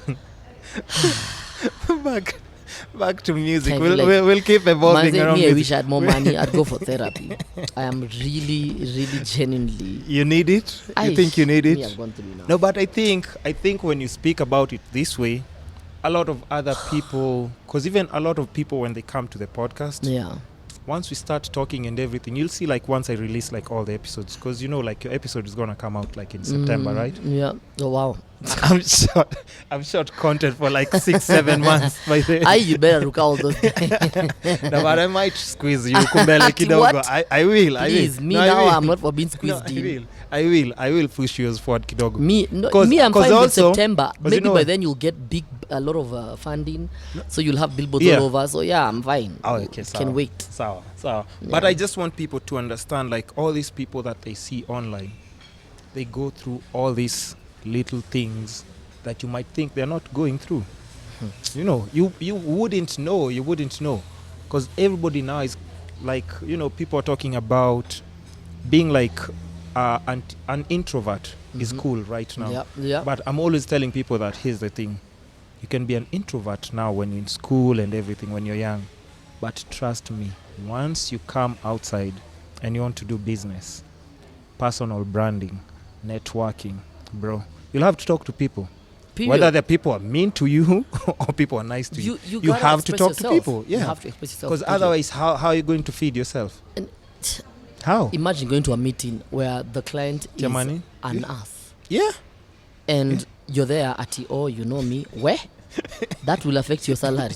You know me, because people always start with you know me. Yeah. When they tell you that, they're about to tell you how they have certain standards in their lives. Yeah. And they do certain things in their life. And they're pretty basic. Imagine out here you can't be pretty basic. You really have to bring your A game in everything. Your A game, just put your footprint, like leave your footprints everywhere that you're going. People just don't care. Even this conversation we're having is because people listen to us. Yeah. So we know that we want them to listen to us, and because because we have a certain voice that they should believe in. They want, and people want. But we if we lived our lives that way, we wouldn't be here then. Yeah. Because you have to be fearless enough to buy equipment, to do podcasts, to do videos, to vlog. I have to be fearless enough to be vulnerable. Leave being Anto and do the things I have done. I have to be fearless enough to be here and vulnerable and to speak things and say things openly that people have never had before. People have never had before. My mean relatives that I grew up with. I'm sorry you had to go through that. But everybody else has like similar stories and stuff. It's all right. Okay, so now let's talk about like maybe just like even in your music phase and everything. Yeah. What do you think of the current state of music? Because a few weeks ago or a few months ago, this conversation has still been going on and on and on about too much music from many other places being played apart from Kenyan music. You represent, you're a face of Kenyan music as well. But what's your take on that? What do you feel? I feel like you're going to give us some Niger beats? Go or what? Yeah, so guys, this thing is unscripted. So I'm out here trying to like get a nice photo. Is that a video or a photo? No, I'm trying to get a photo. And what are all those things? What is that? That's what I'm trying to remove. Those are filters. Yeah, I'm trying to remove the filter. There you go. How did you do that? See, press the circle thing. Yeah, that was there. Oh, so I was trying to do an Insta story, and then when we were being deep. Yeah. So no, I'll send you like snippets and stuff. But what do you think? But I want people to know we're doing this with you. So the current state of there's a very huge gap or vacuum that happened, invincible gap that happened in terms of the Kenyan music industry that we don't even realize happened. And it's got everything to do with mentorship. So what happened was our music was on the up and up from the days of Lodi Kabaka to the Ogopa days. And this lack of mentoring younger artists, of holding younger artists' hands, that's when the infiltration began to happen. Because what happened is that musicians, non-Kenyan musicians, picked up what we were doing because we're not doing that well. They took it and they ran with it, and they had the resources and the love and the planning, and they ran with it. While our own could not give or, willingly show a direction a bit. And hold younger artists' hands and give them this knowledge. And so that messaging, so you're also love, there to blame? No, because I'm not as old as these guys who are in Ogopa. I'm not that old. I'm not that old. So we did let me put myself there. We just didn't give that love to the younger artists that now they were meant to get, including the fans, to get influence from everywhere. Yep. And you cannot blame our people who are seeking to find themselves by having to go far to get near. Yeah. You can't blame those people. To understand just how to go around. And that's exactly what happened. They had to go out to come back in. The problem with that is that it got sweeter, it got nice, it got great. And again, when it comes to Kenya, we have a huge problem with neo-colonialism. Anything that is from outside is sweeter. It is better. Any brand that comes from outside is the best. It's better. And it's very difficult for us to support our own.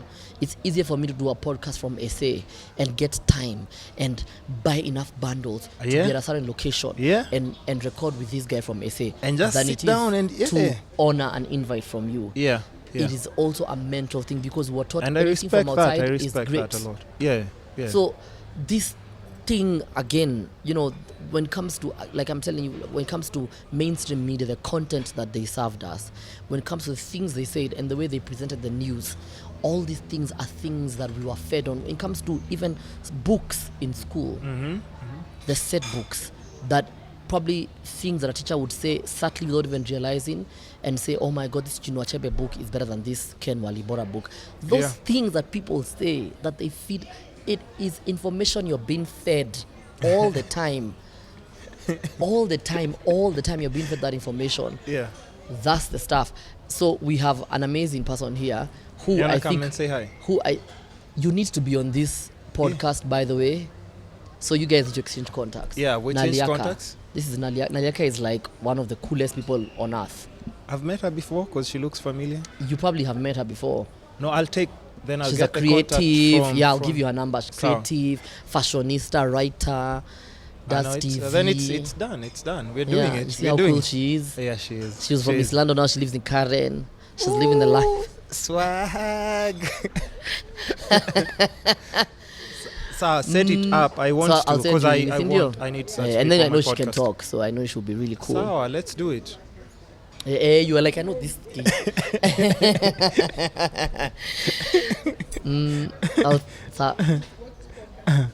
What podcast is this? It's called the Kisscapades Podcast. Yeah. He's called the Kiss Bandit. It's on YouTube, iTunes, and even like if you just find me on Instagram, you'll see everything that I'll need you guys. I'll send you his Instagram handle. Yeah. And then we talk. We book something. Perfect. Thank you. I'll do that. Thank you. So it's about you see that love, like, and I'm not even using her just to show that to me I'm the most amazing person. But when you see someone like that who's Kenyan, it's the energy. And you know the kind of stuff she's done for the industry. She's a writer. She's done stuff for Pulse, Standard Group. She's been in the media. Like that excitement you see for your own. That's what we lost. Yeah. Because the older generation did not show us that they had love for us. True. So when we got love from outside and we realized that there's actually a lot of things happening out there, you begin to embrace what is not yours. And then the problem is that it's a bruise, it's a scar in the music industry, and it's very difficult to heal that scar. You can't heal it now because now Nigerians now it just sounds like complaining all the time. Nigerians have proved because we can't complain. You know why you can't complain? Because you see Russians dancing to Nigerian music. You see people all over Europe, in the States, dancing to Nigerian music. So we can't complain. It's something that's international. And for us, we absorb everything. And yes, manze, how people rap, we were better. I just feel like we were better than the Nigerians. Forget even Nigerians. All of Africa. Tanzanians. Where? Hey, now you see Tanzanian music and then you're like... They're even using... A lot of people even forget they're even using our... When we're busy here calling them for shows and paying them all that money, they come and they appropriate our sheng. Everything. And they use it in their twist it in the music and you listen to it, you're like, what? Tanzanians never used to say nyege. They never. That's very true. Prim and proper. They don't say things like those in it. They never used to say things. And that's why I'm using I'm even using a British accent to show you what they did. They did to the whole culture. Okay, let's talk about your brand partnerships. Because I know now do you have any brand partnerships going on? I have many brands. One of them is a competitor for the brand you're working with, so I can't mention them. You can. Can I mention them? Yeah, you can plug them if you want. What do you mean? Big Square a lot. Yeah. people see me working with Skyward. I work with Hennessy in Kenya a lot. Like, there's always the thing of, do you want to be seen working with one brand because then you're closing your doors on the others? Which doors? Which doors are you closing? When were they being opened for me to have closed them? Please. You could even have like a big square takeaway cup here and we'd still do the podcast. Exactly. So, because we know what we're doing. Exactly. We know what we're doing. Exactly. It's not and about... Also, for me, I always feel like if they're not making the calls, or they're not, because even Kenyan brands, people want to do that to you. Yeah. When they want to give you work, they say stupid things like those. Yeah. Oh, but you, Anto, you always work with John, so now you can't work with Mary because people have you can't work with work with Mark because they're sort of like the same thing. John and Mark are the same kind of brands, and we just feel like, please, you did not intend to work with me. Exactly. You didn't intend to call me. No, Because if you did, I'd never be working with John because you guys would have called me a long time ago. So in Kenya, people forget. So you can't tell me not to work with this person. A lot of times, the ones that... unless you've put in the hard work, and then a certain brand decides to call you and say, we want to work with you because of X, please note. An artist. As an artist. I always tell or influence. Influenza.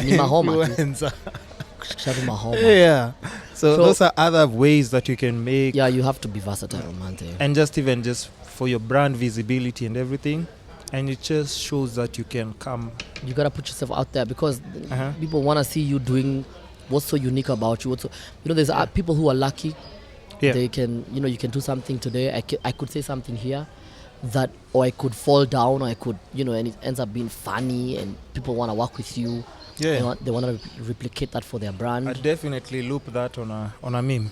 Exactly. So a brand will be like, what, that meme that you ended up being famous for, we want to use that in a big commercial. But it doesn't happen for everyone like that. Not everyone is lucky enough like that. So what it means is that for some of us who are not necessarily very popish in terms of, like, we don't go vlogging and doing stuff that that can go viral. Hi guys, welcome to my channel. So our only channel is hard work, sending proposals, making phone calls, meeting clients, making noise. Like, people don't even know. I don't even have a manager. I don't even know what they'd be doing in my life if I had one. Have you ever people will assume you should have a manager. Are you giving me enough work to be able to pay someone who has a family to put food on their kids, mouths? Are you crazy? So, like, you have to constantly be out here working. So even some of the gigs that we end up getting, we get them because we were loyal to a certain point to certain people.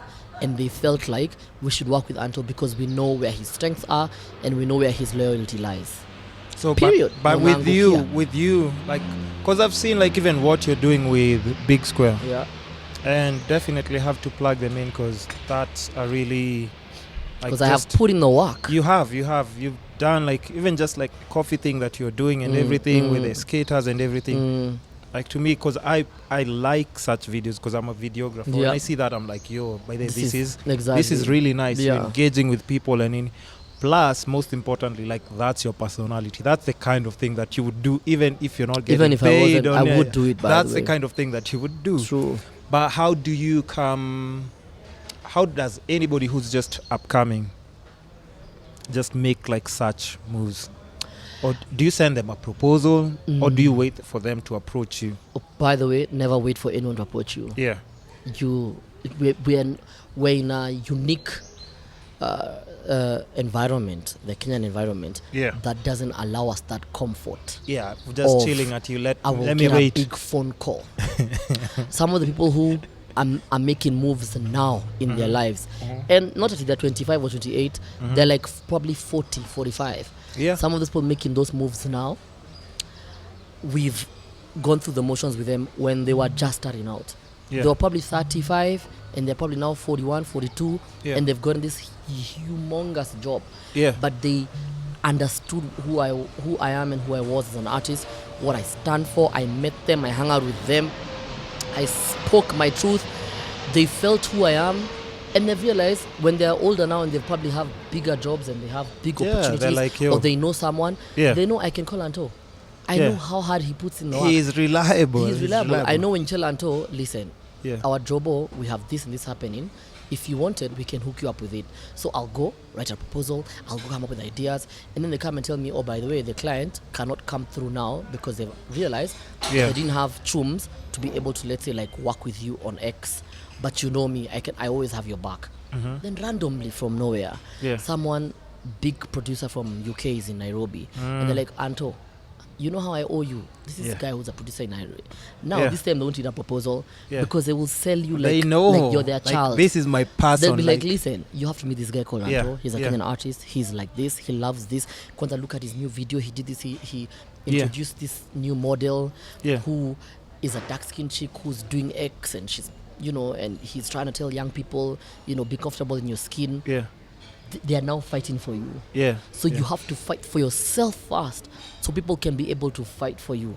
And we don't live again in a perfect world where Anto is one of the best artists in Kenya, of the finest vocalists. Call him. It's very few countries like Kenya where your last song does not determine how high you rise. Very true. You could have the biggest song in this country and you don't even have one endorsement. It's about you putting in the work. Your music, or even having rent money. You don't have. Your music is meant to remind people that I'm still doing stuff. So when you walk into these meetings, you don't have to explain who you are. You don't have to overly sell yourself, but you have to walk into the meeting. That's the difference. You have to be in those spaces. So the music allows you to keep your CV and keep your name out there, like you're saying, to keep yourself relevant. But it is your smartness, your wit, your conduct, your discipline that keeps you working. But you know, you do so many other things because you're here. I'll see you presenting, like, you know, you're doing your debates on TV today. Imagine. If it's acting, you're acting on this nini. Like, you're always bouncing on and off. I'll be my mom's school. My mom runs a school. Plus, I can tell one thing from just what I've seen on Instagram. You seem very close to your mom. Oh, I'm very close to my mom. And that's the same thing. Like with my mom, I'm always telling people, like, anybody, you know, like, do you have those people or friends who normally at times, if you've ever had or come across somebody who's like, Maze, mom is always calling me, but now why she's doing it? Like, I'm always like, bro, you can't say that in front of me. Like, I just feel like, no. Like, it may feel weird. It's not allowed. That's already makes me realize, this is not a good friend for me, I'm always like, if somebody doesn't get along with their mom, me, I'm always like, bro, there's a problem. There's something wrong with you. And I've learned from, so for me, it's two scenarios. I have a friend of mine who has a strained relationship with their mom. And let me tell you, make sure you're not off the frame. Let me tell you, she does everything. She has done and she does everything to make sure her and her mom have a good relationship. Even though her mom is naturally an issue-based person. It doesn't matter. Like, me, I just believe like, moms. My mom, no. She does everything, by the way, to have a relationship with her mom. Then the second scenario is people who lost their parents or who even a bit older.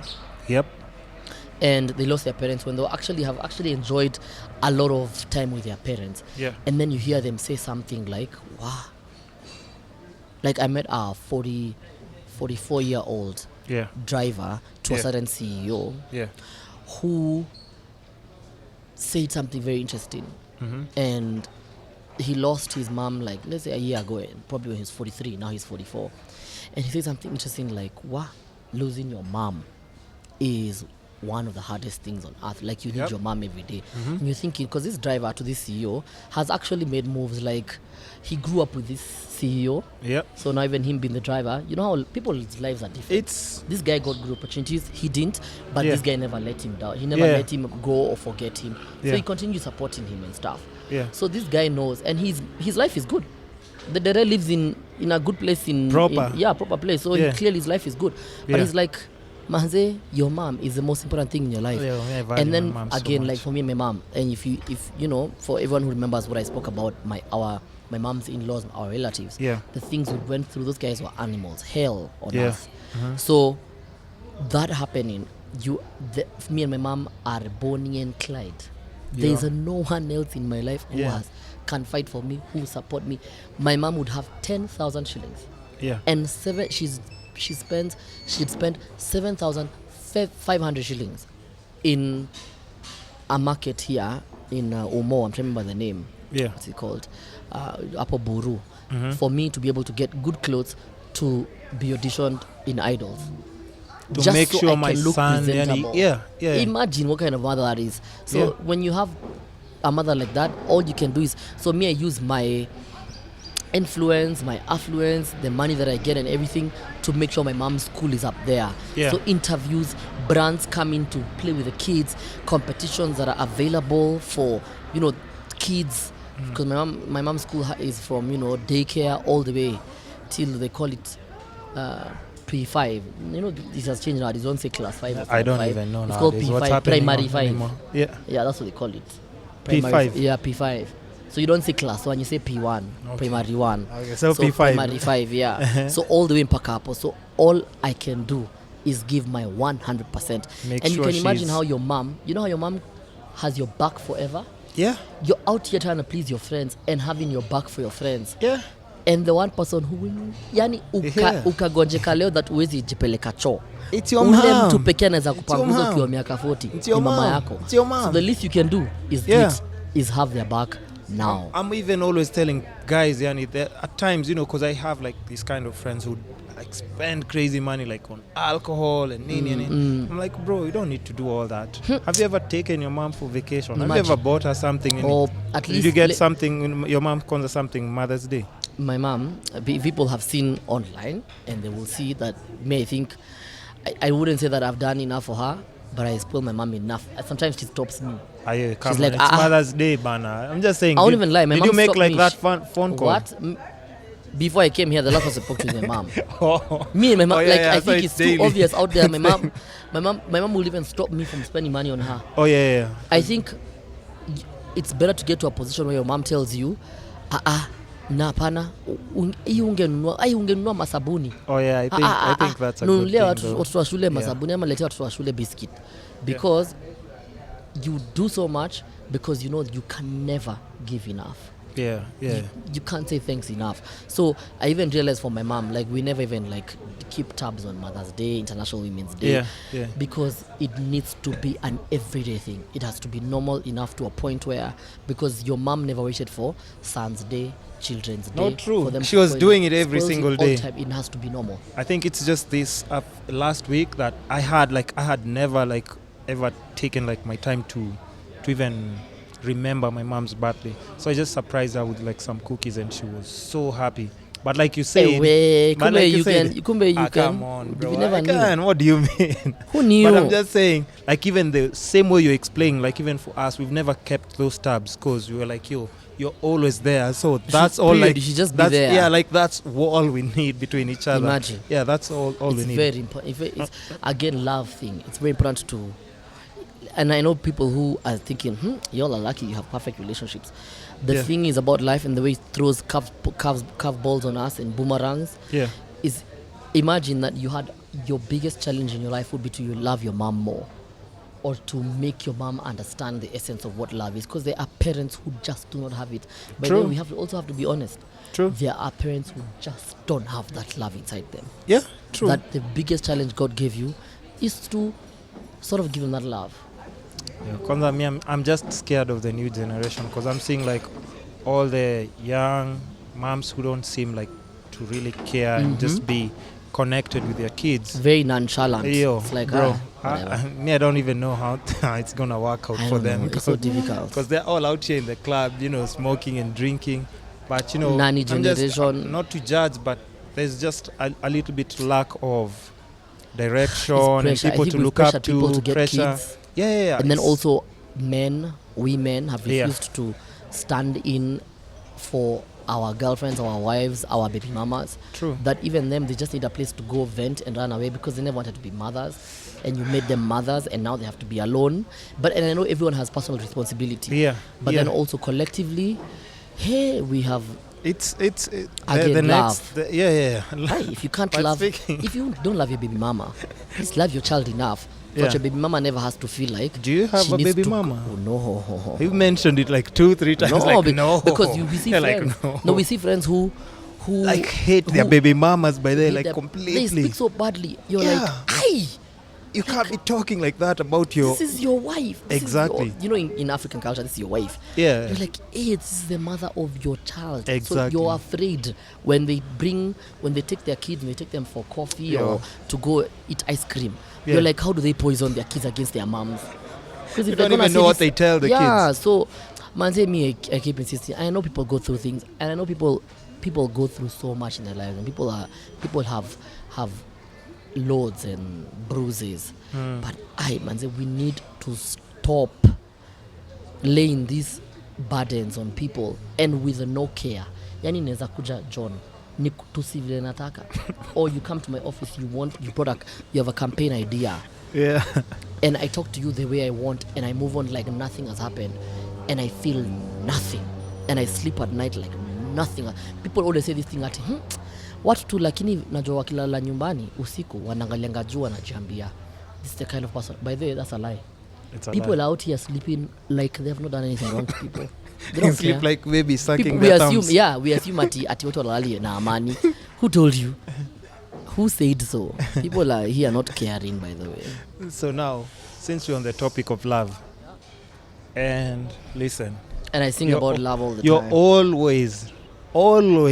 Am I? Since I've known you, Anto. Yeah. Yes, you are.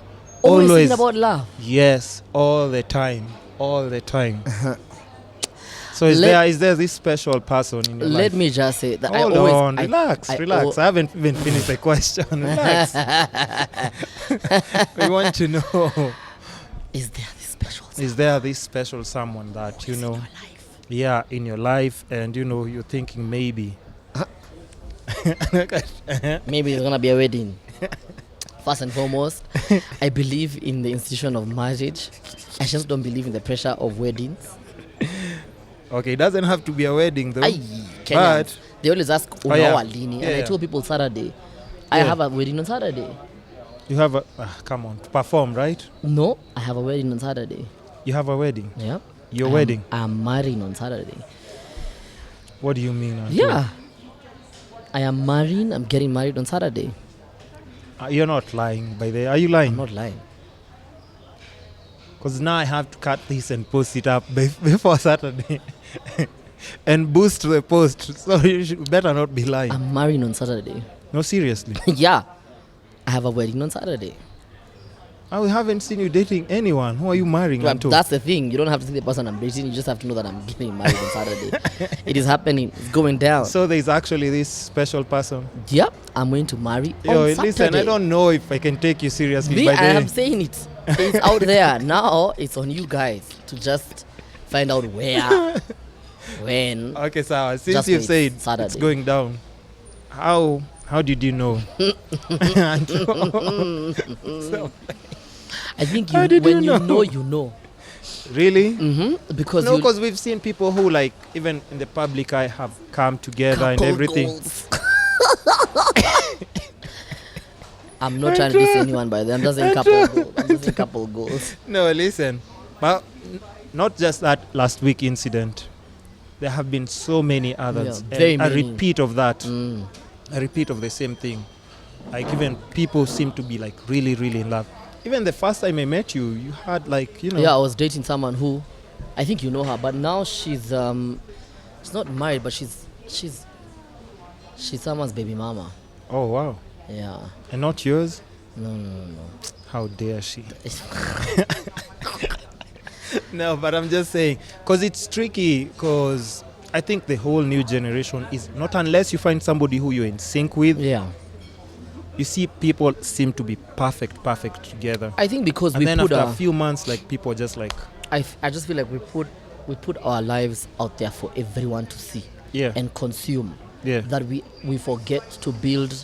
We either forget to build those relationships for ourselves. Yeah.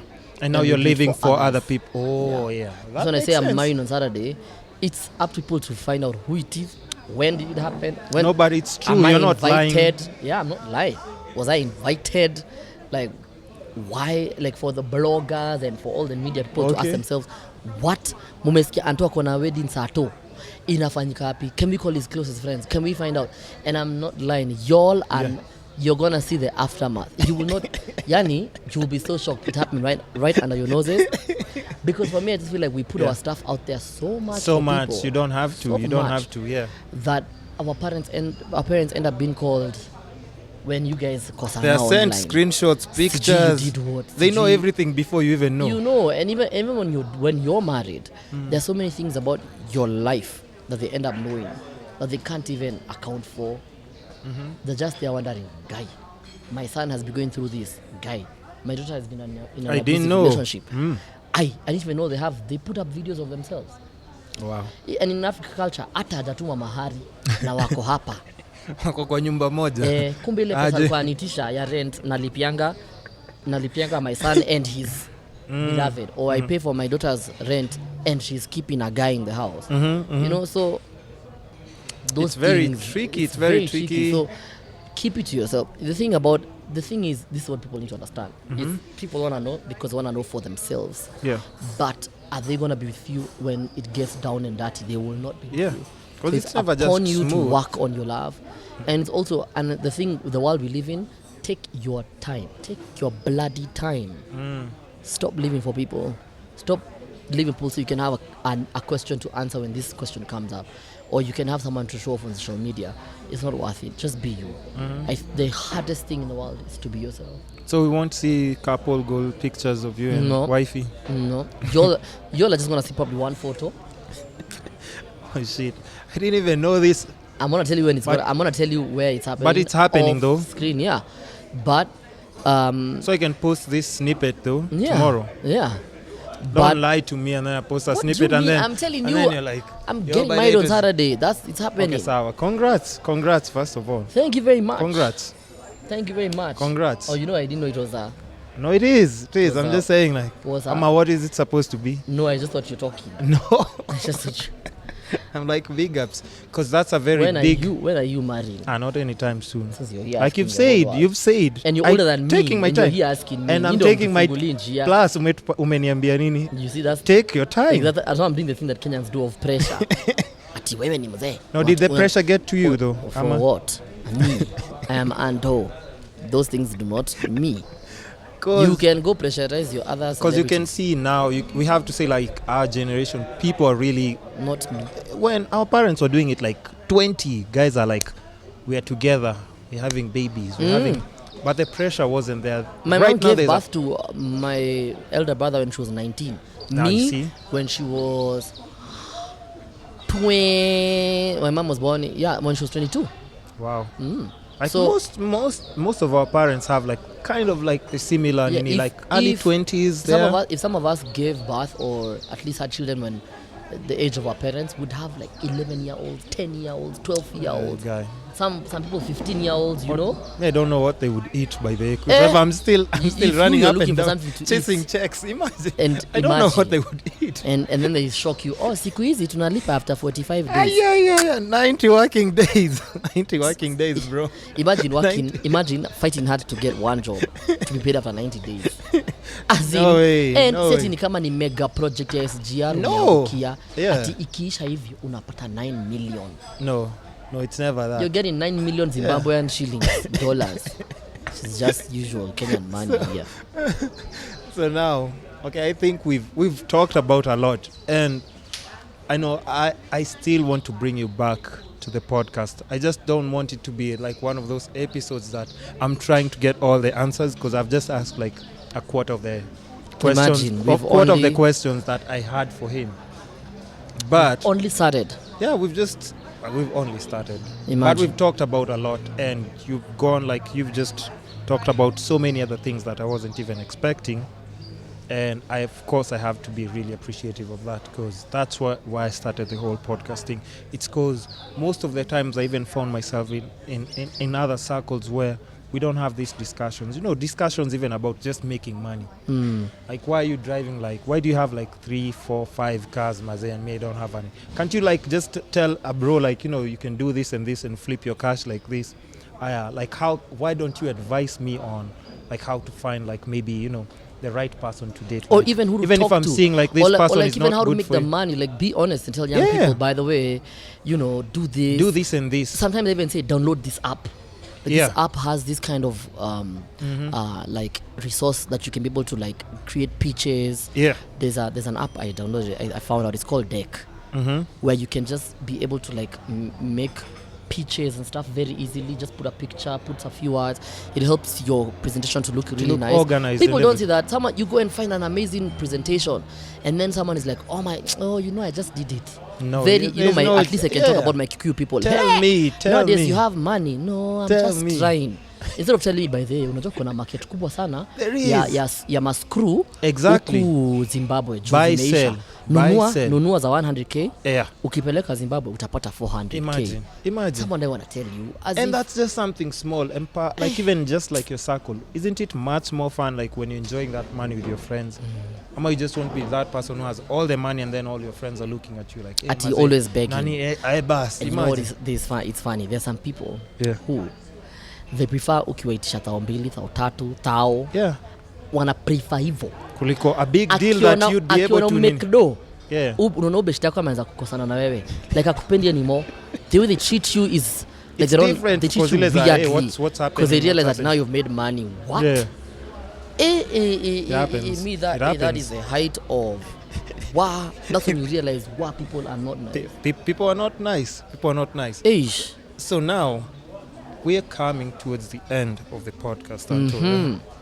The last question that I normally ask everyone before we just finish the podcast is, what's that one thing right now that you think you're seeking that would give your life a sense of balance? If that's like, maybe it's performing at this South African thing where I've seen like all the Africans performing and everything, or if it's a baby, your firstborn, like holding a firstborn, maybe it's a big check, an endorsement or whatever you've been chasing. Yeah. What's that one thing? Maybe ni 6 packs unatafuta size, unataka 6 pack. What's that one? What's that one thing? Now I clearly have midlife crisis. What's that one thing that you'd say Anto is in pursuit of right now, like so badly that akipata itafanya at least like the life will kind of like have a better meaning? Because you're even saying like even at times with all these things that you have going on, you're on TV, you're on radio, you're performing in all these big platforms, you're always performing everywhere, Anto. And you've even said that at times you're always like uncertain, like, hey, am I still on the right track? Am I still meant to do this? Yeah. But what's that one thing that you think if you find right now, you'd actually it would give you like a sense of more belonging, maybe a bit of happiness? Yeah. I think for me it has to be, because I love being on stage more.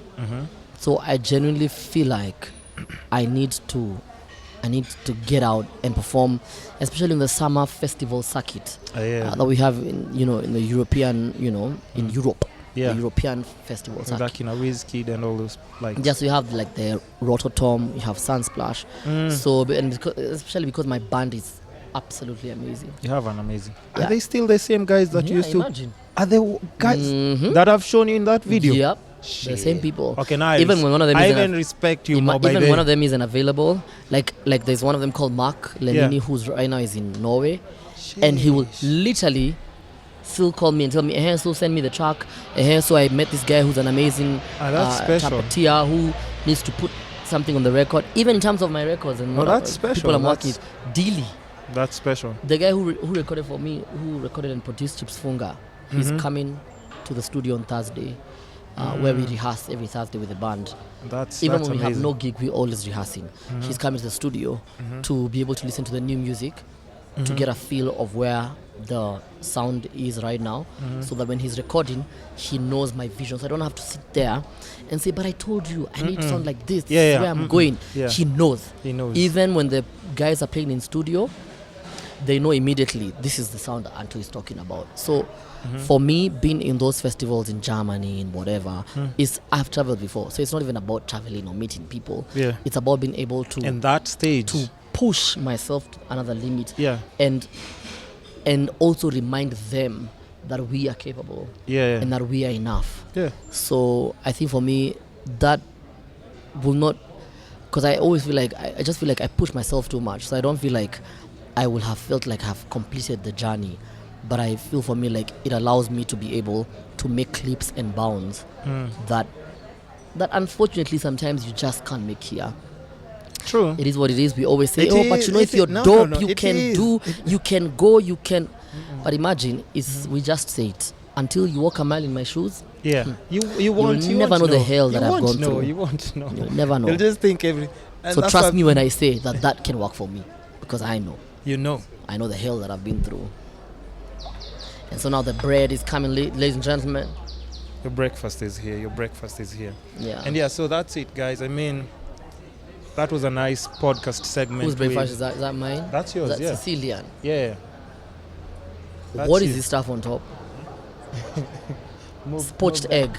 Oh God. You know, I just realized right now the mistakes you make after you've made them. You don't like poached eggs? Jesus. You don't? No, it's well done though. Yeah, we will try, guys. We'll try, eh? Yeah. Are you sure? You don't want to switch it? Mimi naambia kwa sema manze mimi ni wa ghetto. Hata ima kizungu mingi mnasikianga ni juu ya kusoma kukula kitabu. Mimi ni mtu wa ghetto. Hizi test zingine zilikuja baadaye. And I'm never ashamed. It's not there. Yeah. The palate is not there. So I might say palate. It doesn't mean I have a huge palate. Yeah. Just means I know the word what it means. It doesn't mean I have dispensation to it. Nasikizo majina kubwa. Unayo spread yote. Yeah, but yeah, so now so mkiona hizi vitu Instagram msipewe pressure, ni huyu amenunua. So you're there thinking my life I'm expensive. It's on me. They can't call Anto, his life is expensive. I don't know I can afford him. Na amenunuliwa breakfast. No, but that's always a good thing to have in the Kenyan market. No, but it's not nice because they end up not calling you. Yeah. Yeah, they end up behaving like, Kenyan Anto tutamuweza aje? Where? You can't call me, ask. Call and ask. So ladies and gents, that was Anto Neosoul Maze. I really appreciate you just taking your time. Thank you so much for having me. Thank you for believing and for thinking that I'm enough. Come on, bro. Come on. No, we say these things like they sound light. No, but, I know what you're talking about. Yes. Yeah, they are.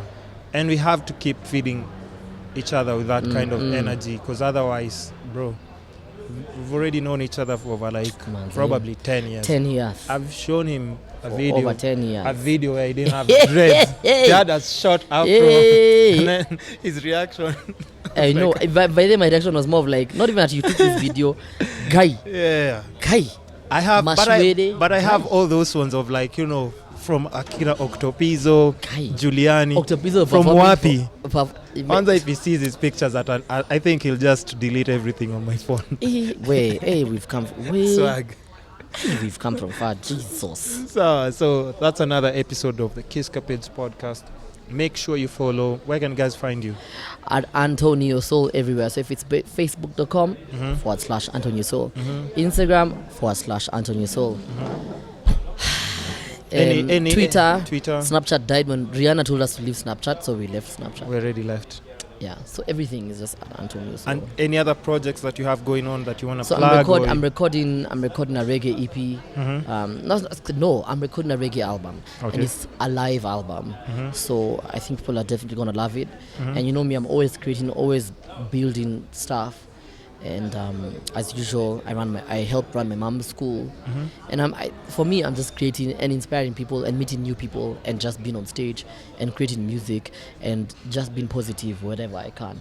That's all that I can be for now. And then one more thing that I've just realized now: why haven't you joined BBC?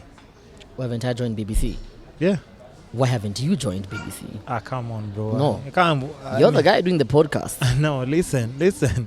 I'm just saying, it's not far-fetched from what I'm talking about. Because you seem to be perfect even for that kind of... Thank you very much for the compliment.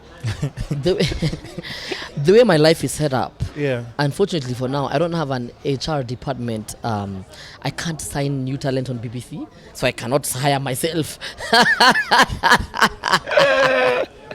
Okay. I was like, Ebu, take a photo of me here. First and foremost. Let me get somebody to take our pictures. First, take a photo of me with this headphone, my hair looking. Sir, I'll take it from that side. Okay, so, ladies and gents, that was it. The Kisscapades Podcast. Anto Neosoul, thanks for coming through. And make sure you tune in, download on iTunes, subscribe on YouTube, Facebook, and all those other platforms. And I'm getting married on Saturday. All the best on that. Go find out where. I'll tell you guys where. Maybe in AG. You I'll never know. You'll see one picture only, then I'll go offline for like a week. So guys, till next time, the Kisscapades Podcast. Thanks for listening and thanks for watching.